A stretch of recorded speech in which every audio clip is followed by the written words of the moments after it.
Today, we recognize the use possessives that add an apostrophe and an S to singular nouns that end with S to show ownership. Possessive nouns are nouns that show ownership. For example, if we are talking about a restaurant, we could say the restaurant's napkins. If we're talking about a mechanic, we could say mechanic's wrench.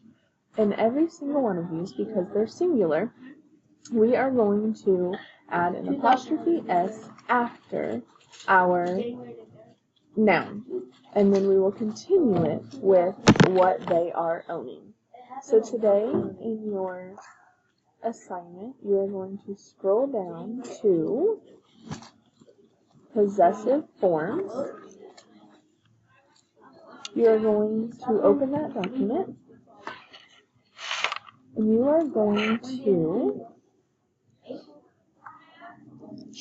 write the possessive form of the word in each box. So, we have, for example, the backpack belonging to Megan. So, who owns the backpack? It's Megan. We put an apostrophe S for Megan's backpack. The shoes belonging to LeBron James.